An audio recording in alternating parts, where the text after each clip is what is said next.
What's up guys, Gaming Psychologist here with another EVE Explained video. In this video we are going to get the rest of the way through my hangar so that I can just stop explaining individual ships that I use. This is a ship that's name I can't remember, the StratEOS. The StratEOS is a mineral transport ship.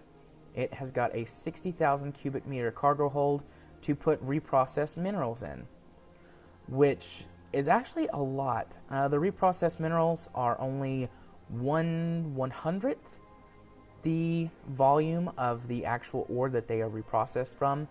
So you can fit tons and tons and tons and tons in one of these and haul them around for industrial purposes or to sell them outright.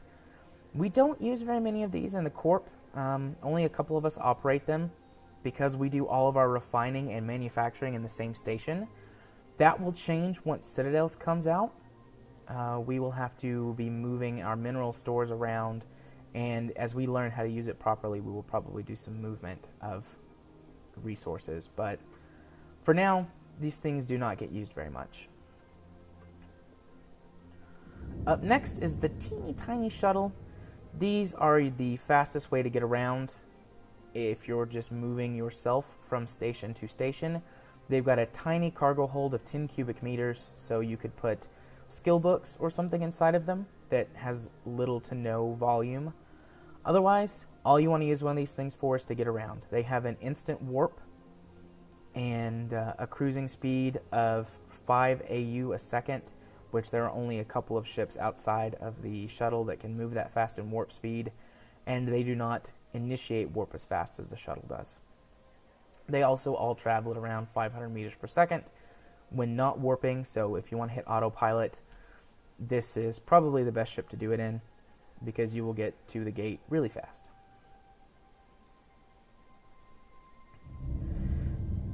This is the Bestower. In the last video I talked about there was one ship that had a larger cargo capacity than the Iteron Mark V, and this is that ship.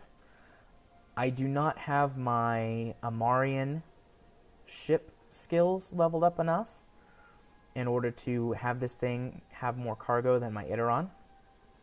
And at this point, I'm probably not going to, since I have a freighter and an Orca. But it is a very pretty ship. It's one of the only non-Galente ships I have, as you have seen me go through. And that's really all there is to say about it. I've talked about it before, and we will move on. This ship is called the StratEOS. It is a exploration cruiser. It is one of the only exploration cruisers in the game. There is one other type of cruiser that can do exploration fairly well.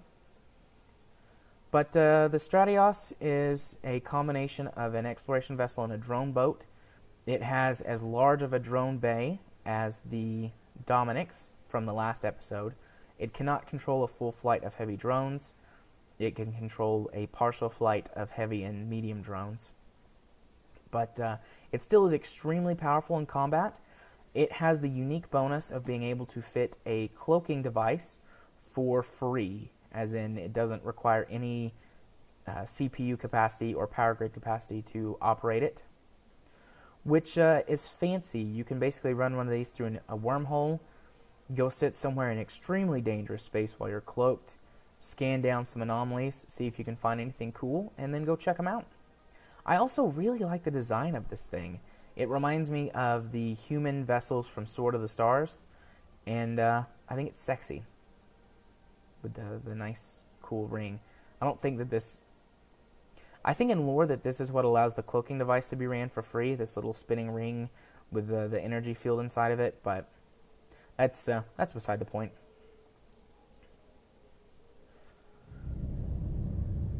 Next in the hangar is the Orca, which we've already talked about and we've looked at a couple of times, so we will move on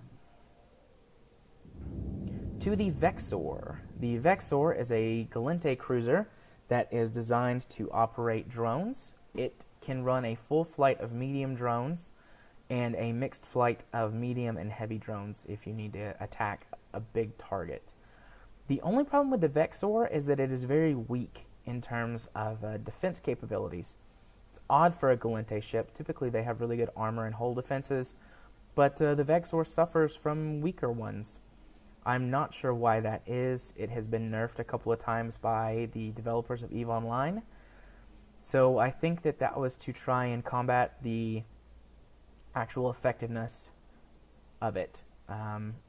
It is able to punch well above its weight class by being able to run so many drones at once. And it is extremely effective in fleet combat. These make up the backbone of many small and medium corporations' defense wing, and it certainly has a place in ours. 50% of our members operate these things, and I am one of them. Moving on, we have already discussed rookie ships. This is just another rookie ship that I happen to have sitting in my hangar. This is the Kaldari Navy rookie ship. It is special in comparison to most of the other ships that I have shown you, because it can fit launchers, which are rocket launchers and missile launchers. Gallente ships typically use hybrid cannons, things like railguns and plasma guns, but the Kaldari favor missile and rocket launchers. So their rookie ship is able to mount 2 of them, as opposed to the 2 standard turrets. For some reason, there are 2 shuttles. Uh-oh, did I accidentally rearrange my hangar? Oh, no. No, I see what happened. This was packaged up. When I unpackaged it, it put it up there.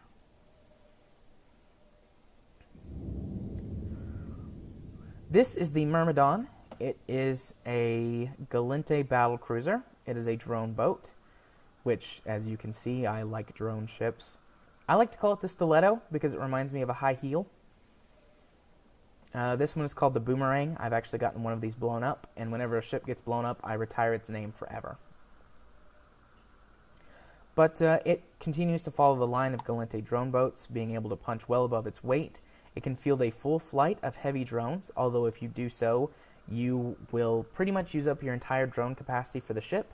So you have to choose, do you want to run a full flight of heavy drones, or mixed flights of heavy and medium drones, or multiple flights of medium and light drones. If you go full heavies, you can take out battleships with ease. If you go for mixed or multiple squads of lighter drones, you can control an entire battlefield with one of these battle cruisers. They are extremely powerful, but it does suffer the same defense problem as the Vexor. Although the last time I tried to fit one of these, I was not as good at the game as I am now, so I think I'll try it later. We'll do some combat missions in this later, in another episode. Departing from my norm, this is the Thorax. It is a blaster cruiser. It is designed to be operated at high speed in close quarters as a brawler ship. It can be fitted with 6 medium blasters and gets bonuses to using them. It has a lot of health and not a whole lot of drones. It also looks ugly, not gonna lie.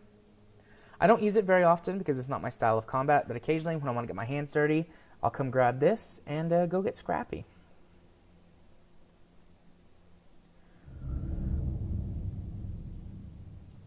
This is the final Gallente industrial ship.